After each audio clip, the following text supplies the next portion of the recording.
2024 সালে জুলাই আন্দোলন ছিল বাংলাদেশ তরুণ প্রজন্মের সাহসী এবং বীরত্বপূর্ণ প্রতিবাদ।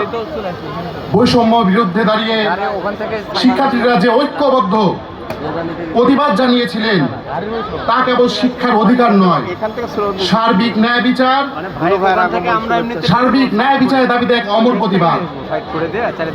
এই আন্দোলনের সময় অনেক তরুণ শহীদ যারা নিজেদের জীবন উৎসর্গ করে দিয়ে আমাদের সামনের প্রজন্মের জন্য সমতার বীজ বপন করেছেন। গত 15 বছর ধরে ফ্যাসিস্ট সরকার আমাদের শিক্ষার্থীদের পাঠ্যপুস্তকে আস্ত ঘুরে বসেছিল। তারা বাদ দিয়েছে 71-এর আসল ইতিহাস, তারা বাদ দিয়েছে মাওলানা ভাসানীর ইতিহাস, তারা বাদ দিয়েছে মরহুম প্রেসিডেন্ট জিয়াউর রহমানের ইতিহাস। আমরা শিক্ষার্থীরা সব সময় চেয়েছি বৈষম্যের বিরুদ্ধে যেন আমরা প্রতিবাদ করে যাব। এই বৈষম্য বিরোধী ছাত্র আন্দোলন এটা কোনো রাজনৈতিক ব্যানার নয়। আমরা সব সময় আমন্ত্রণ জানাই আমাদের ছাত্র দলের ভাইদের, আমাদের শিবিরের ভাইদের, সর্বদলের ভাইদের, দেশের ক্রান্তি লগ্নে যখনই দরকার হবে বৈষম্য বিরোধী ছাত্র আন্দোলন সবার সাথে কাঁধে কাঁধ তালিয়ে অন্যায় প্রতিবাদ করে যাবে ইনশাআল্লাহ।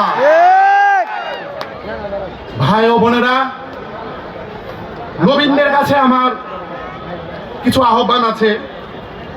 আপনারা এই শহীদের আত্মত্যাগ ভুলে যাবেন না। সত্যের জন্য লড়াই মানসিকতা তৈরি করে নিজেদের শিক্ষার মাধ্যমে দেশ ও জাতির উন্নয়নে সবসময় কাজ করে যাবেন ইনশাল্লাহ। এছাড়া সিনিয়র যারা আছেন এবং শিক্ষক মহোদয় যারা আছেন, আমাদের যে বয়েজ হোস্টেলের যে অবস্থা, সেই অবস্থা থেকে আপনারা দ্রুত পরিত্রাণ, এবং আমাদের যে অডিটোরিয়াম আছে সেটারও অবস্থা নাজেহাল অবস্থা।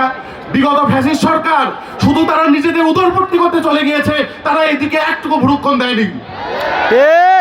আমরা চাবো ভবিষ্যতে যেই আমাদের এই জনপ্রতিনিধি হিসেবে আসুন, তারা যেন এই সাধারণ শিক্ষার্থীদের এই বৈষম্য থেকে দূরে নিয়ে দেশ ও জাতি গঠনে সহায়তা করে।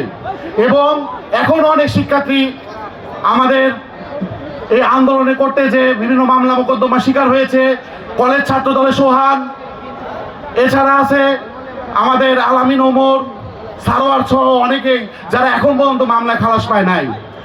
আর এই অনুষ্ঠানে যারা অক্লান্ত পরিশ্রম করেছে, কলেজ ছাত্র দলের আহ্বায়ক SM জুবায়ের ভাই, বৈষম্য ছাত্র আন্দোলনের শিশির মাহমুদ, এছাড়া সোহান থেকে শুরু করে পাইলট নাইম, সবাইকে ধন্যবাদ।